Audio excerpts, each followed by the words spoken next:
Good morning. What I was asked to talk about was andrology training in the UK and Europe, and quite a bit of what I'm going to say overlaps with what Pippa's already said, although I think perhaps some of my conclusions are slightly different. So I'm going to talk a little bit about training in the UK, recap on what Pippa said, talk a little bit about training in Europe and North America, and then speculate on how things might develop going forward. This is the structure of UK medical training. Undergraduate medical training, 28 medical schools, 2 or 3 more to appear, over 5 or 6 years. Followed by foundation training over 2 years, very generic. Most trainees only do 1 surgical attachment these days for 4 months only. In every hospital in the country, no hospital has yet pulled out of the foundation system, although some are thinking about it. Core surgical training is 2 years, either in some deaneries largely generic training, in other deaneries it's very themed training, so somebody who wants to be a urologist would typically look for a rotation that does a year of general surgery, 6 months urology, 6 months pediatric surgery, something like that. And then currently we have a 5-year specialty training pathway leading to CCT. There are fellowships up and down the country. In andrological terms, I think there's one known fellowship, the one that David runs at UCL. Fellowships are not centrally funded. They're not quality assured. There is no outcome measure. And we don't really know what the product is. And from a public safety perspective, that's actually rather undesirable. Most fellowships are put in place not for purposes of training, but actually they're put there to fill rotas. And actually people are put there simply so that the 1 in 5 rota becomes a 1 in 6 rota or whatever. And so fellowship training has lots of questions to answer. I also went and looked at the curriculum, and this is the 2015 curriculum. It hasn't changed very much from the 2007 curriculum, which I wrote. But there have been some interesting things that have changed. It's split into knowledge, clinical skills and technical skills. And I've highlighted perhaps what I always thought were the sort of things you'd expect a CCT holder to be able to do. And certainly in 2007 we had a NSBIT down at level 4. That's changed. It's now a level 2 for most trainees and a level 3 for people who do modular training. That is, we are not training people who are competent to do a NSBIT's procedure. We're also not training people who are competent to deal with a penile fracture, or trainees who are competent to deal with priapism. We're not even trying to achieve that. And that, I think, is a really significant piece of knowledge that you need to take home. Now, why aren't we trying to do that? Because it's not achievable. It simply is not achievable to get every trainee coming through the system to do those things. And I think that has significant implications upon the shape of the service going forward. I also was struck by the fact that you're supposed to be able to do a micro-TESE with competence level 4 if you do modular training. I think that must be an error, which we need to take back to the SAC. That can't possibly be sensible or desirable. So in terms of elective care, we are currently not training people who can do a penile plication, let alone anything more complicated. We're also not training people who can deal with the common andrological emergencies. And that perhaps suggests that our current model of service care is outdated and inappropriate. So I was asked to talk about Europe. So when I was asked to talk about Europe, I phoned a few friends. Those are my friends. François Giuliano, Christian Stief from Germany, Ignacio Moncada, Francesco Montorsi, Jerry Brock from Canada, and John Mulhall from the USA. And about 2 or 3 months ago, because I did prepare for this talk, I sent them out an email with a series of questions. And those are the questions, largely to put the andrological training into the context of their medical training about time, duration, and competency. I'll summarize what they answered in 3 tables. The first one is about simple urological training. So you can see that across Europe, kids go to medical school at about 18 or 19. In North America, it's a postgraduate degree, and they go to medical school at about 22 or 23. Consequently, in North America, medical training is shorter than it is in Europe. And interestingly, look at the length of medical training in France. And then you've got urology training, which is after certification. And you can see that, again, in contrast to North America, which has relatively short postgraduate training, the UK training is the longest just about anywhere in the world as currently dictated. If you look at then what can the average certified urologist do at certification, you can see that the answer across the whole of that matrix, and I asked about 4 procedures, Peyronie's surgery, penile implants, epididymovasostomy, and microtesie, the French can do everything. Well, they train for a lot longer, so perhaps that explains it. But when you talk to Francois, it's because most of the French urologists are doing 1 a year or 2 a year, and that's the way they structure their service. For most of the rest of the world, the answer is no, with the only areas where there's any significant difference is plication only. And I'd filled this chart in before I went back and looked at the curriculum, and I had the UK down as doing plication only. I thought our trainees could all do a plication. I think the ISCP shows that they can't. So how do you get fellowship training? How do you develop the specialists in different countries? And that's the way you do it. It's very informal in Spain and Italy. You just have to maneuver yourself to be working in the right unit for a period of time with the right boss. There are proper fellowships in France and Germany, in Canada, in the US, and we obviously have them in the UK, although they're not mandatory in any way, shape or form. The duration of these fellowships is between 1 or 2 years, and the nature, in just about everywhere apart from France, is it's simply about clinical placement and what you might call old-fashioned apprenticeship, whereby you work closely in a unit with an expert surgeon and develop expertise as a consequence of that. And there is nowhere in the world where you need a qualification, although in North America, the SMSNA is developing an assessment of andrological training within Canada and the US. Interestingly, while we group andrology as meaning male ED surgery and infertility surgery, in North America, to a large extent, they've separated. And so you either do one or the other, not exclusively, but largely. So that's a description of the rest of the world. I guess the questions I wanted to pose, and perhaps I'll have some discussion, is where do we go? What does our service need? How should we produce the product for that service, for the people of this country? And following on from that, how many do we need?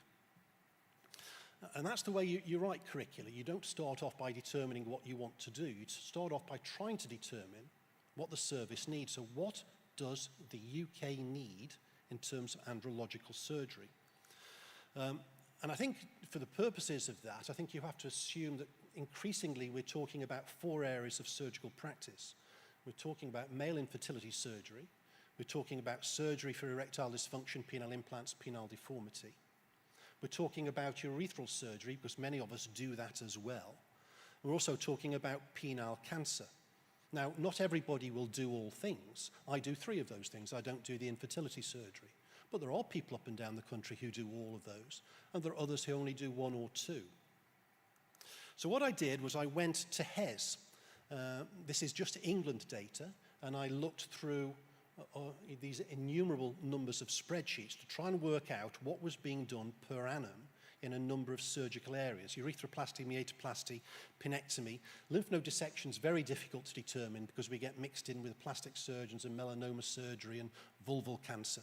So I made an estimate about that.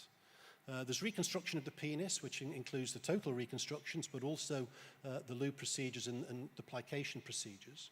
Sperm retrieval, which will include the gynecological cases, and implant surgery.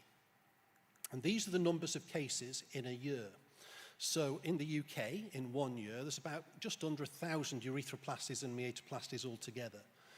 In England, there are about 400 penectomies. Including sentinel lymph node dissection, I think that probably equates to about 300 lymph node dissections and sentinel node biopsies. 720 penile reconstructions or Nesbit procedures or LUs. 660 in the public sector, sperm retrievals. And 530 penile implants, of which 1/3 were coded as a tension to penile implant. So 1/3 of those implants are revisions in the UK in 2015, 2016, which is interesting data in itself. What I then did was I thought to myself, well, how many of those could I do in a day, in a day's operating?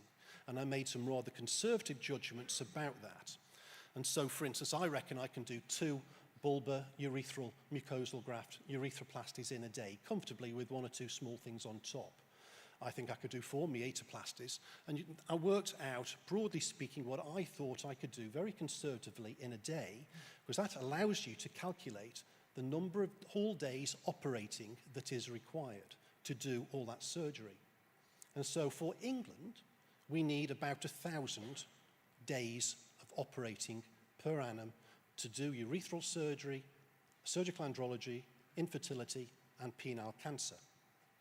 And then if you assume that it's a 40-week year, and if that means that all you need is 25 full-time andrological surgeons, that's all we need for England. If you assume they've got to take part in the general urology rota, and so they're sort of 50% time, then you need 50 half-time andrological surgeons for the purposes of England. So then how would you organize the service? And I think we're moving towards this. That has already been alluded to in terms of the training and in terms of the indicative numbers, in terms of the curriculum. We're moving towards, I think, a 3-level system. We're not there yet. And I think the generalist, in what you might call a DGH, although that's not necessarily the case, is hopefully competent to assess, manage medically, and pass on cases that need elective or emergency surgery. And that potentially means all the priapisms and all the fractures will need to be sent away from DGHs to centres. It's beginning to happen, certainly happens, I think, in the southeast, but less so in other parts of the country. I think you're moving to a system whereby you need a regional centre with 2 or 3 people who are able to do most of the bog standard surgical andrology. And you need another centre or 2, currently it's UCL, both for urethras and for andrological surgery, where you deal with the, as Tony Mundy would call, the cockupology, the problems, the mistakes, the recurrences, all those things that aren't done by an individual in a regional centre. And we're not there yet, far from it, and perhaps it's not even desirable. But that seems to me to be the direction of travel. So if you assume a workforce that delivers all those 4 areas of practice, and that you centralize it into 2 or 3 man units, because you need that support if people are ill or walk under a bus or do other things. And if you assume that there's an ongoing commitment to general urology outside the ivory towers of central London, and if you assume that very little andrological surgery is done outside those centres, then I think we need to produce no more than 2 or 3 trainees per year maximum to do the whole of penile cancer, the whole of andrology, the whole of urethroplasty, and the whole of sperm retrieval. Clearly, that's contentious and may get me shot down from the podium. But the curriculum is already written for that training. All you really need to do is change the surgical competencies from level 2 or 3 to level 4. I reckon, and the fellowships would require at least 2 years of complex training, and it may be that you don't do it in all things. Some people I know will just do fellowships in urethroplasty. When you go and work with David, you do the other 3 areas. And they do exist, the UCL post exists, but we don't really need many more than the one that exists already at UCL. What I would argue is that those posts need to be properly funded, they need to be properly quality assured, and there needs to be some objective outcome that assesses the competence of the trainees who fulfill that education and training. So to summarise, I think our undergraduate and postgraduate training is probably more structured than most other parts of the world, but it is certainly longer in duration, and that is something that the government is actually quite keen to address. But if we were to be offered funded, quality-assured fellowships, then actually I don't think we need any more than 2 a year, each of 2 years' duration, to deliver all the training in all those areas for England. Clearly, I've not talked about Scotland, Wales, and Northern Ireland, which would be an added workload and training requirement. Thank you very much.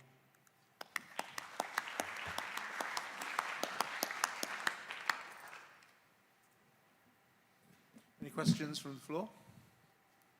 It's really a lot of food for thought. Sucks. Ian, I have to disagree, I'm afraid. You knew I was going to say that. I mean, the figures you've projected or the figures you've given are fundamentally flawed. I mean, look, you've put 6 sperm retrievals in a day of a microtease. You can't do 6 in a day. If you look at audit and you look at coding, there are fundamental flaws in the way that we audit and code data. And sometimes the operations are not coded appropriately. We see that in everyday practice. In fact, we highlight that in our audit and governance sessions every single week. So I think you're underestimating the figures. I mean, I'm not saying that the figures are vastly underestimated, but probably, I think I would estimate to double that, really. The other issue, of course, is you mentioned about standards, clinical standards, uniformity as practice as well.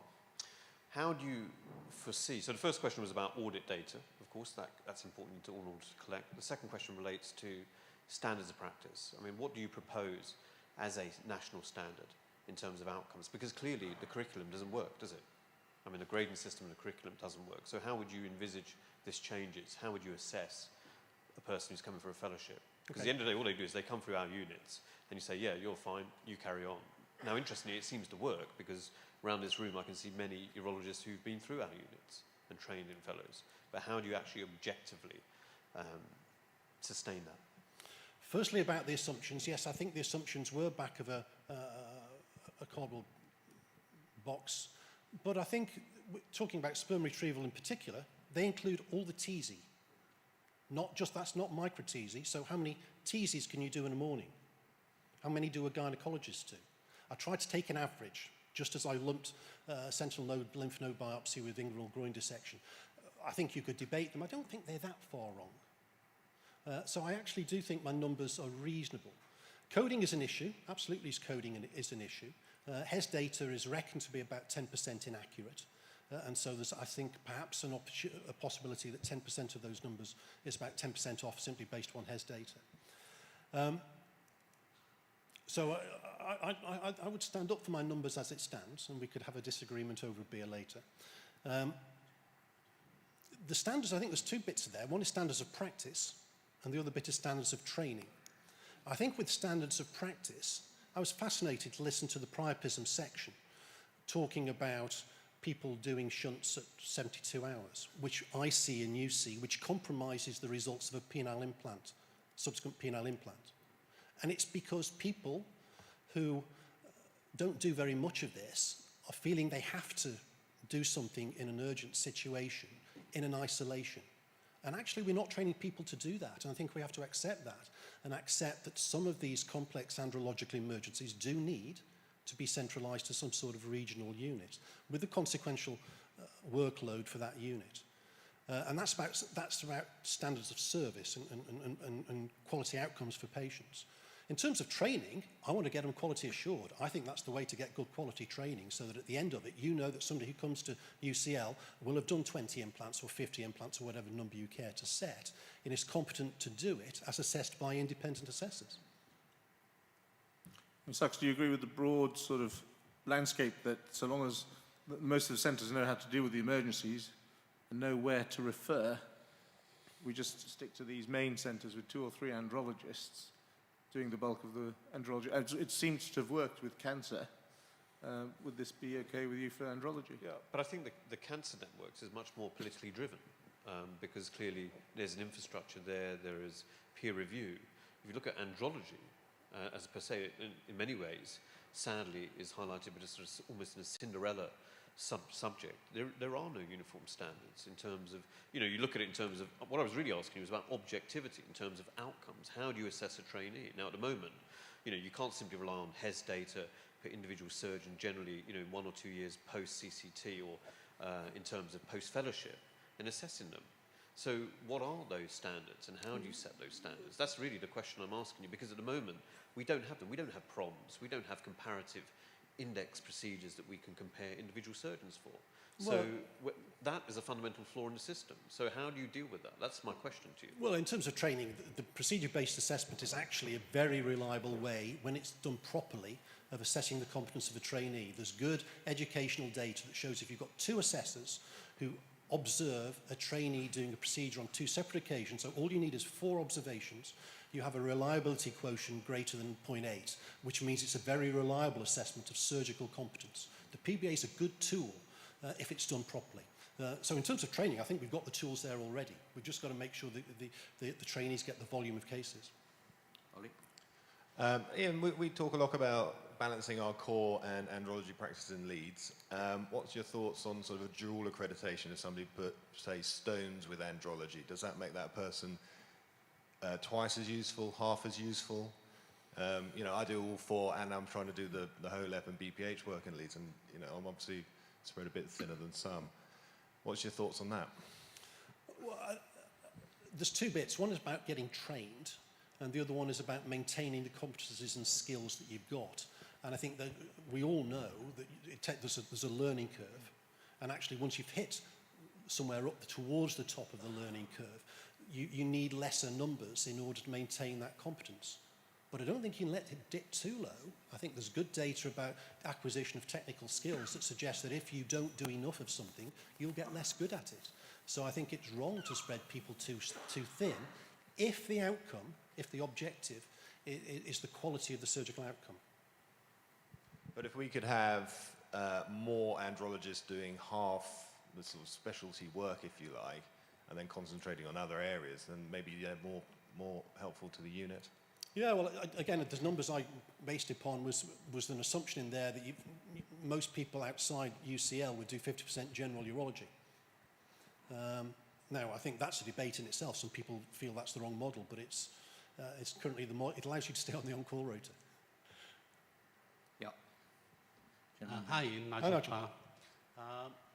I enjoyed that. You've obviously put a lot of work into it. It's enlightening, yeah. But would you not accept that when you're trying to assess the size of the market, yeah, that there's a vast pool of patients out there who are not getting optimal treatments, and because there aren't the trained individuals in the units, they're being fobbed off, you know, and not getting, you know, the ideal treatment. So actually, you know, the market is bigger than this, and we may need more trainees because of that, yeah. I think you're probably right. Certainly in terms of surgical andrology, I think that's a very good point. However, I would then come back at you and say we're living in an environment where actually they're trying to stop us doing this sort of surgery. NHS England is trying to reduce the amount of elective surgical care offered to patients across the board. And this will be one of the easy targets. That's why they're introducing specialist commissioning. They're trying to reduce the amount of implants that go in per annum, not increase it. Yeah. Ian, my question was going to be on quality assurance that you alluded to. Anecdotal in my experience was when I did my fellowship training out of program experience, I was expected to go back with my ISCP numbers, my WBAs, and that ratified what I'd done. Now, my question to you is, that's already in place. What more quality assurance do you need? Well, I dispute that, because actually, if you think about your training was monitored and quality assured through the deanery and the SAC and the GMC. That oversight of training, regulation, quality assurance does not apply for any fellowships in the country. And it means there are some very dodgy fellowships floating around, which provide poor training, and actually they are simply there just to prop up rotas. So actually putting in place a system whereby you reliably have to show your logbooks and your competency assessments and an appraisal from an educational supervisor, I think is undoubtedly better, and it would be far more reassuring for patients to know that their surgeon has been properly trained. Can we take a last question for that gentleman with the microphone? I'm Bart from Maidstone. My question is that, as I understand from your talk, that majority of our trainees don't have any experience in andrology, especially like dealing patients with priapism, fractures, peronees, TSAB, and TESI. And yet they are given CCT. I know a couple of candidates of SAS doctors who applied for CCST, and they were purely rejected on this basis that they don't have an andrology experience. Why this bias? Well, I don't think there is a bias, because I think there's bits about the indicative numbers. And I think one of the issues you're talking about the CSER process. The CSER process is about benchmarking and application against the curriculum that's there at the time. What I alluded to in my talk is the curriculum's changed. Over the past 10 years, the expectations of our trainees in terms of andrological surgery have gone down. Those numbers have changed in 10 years, and I think it's about deliverability. The point you make about making it a level playing field for a Caesar application is, I think, perfectly reasonable ones. But that is now the standard. And my guess is that the standard, therefore, of Caesar application in terms of andrological surgery will inevitably have to come down proportionally.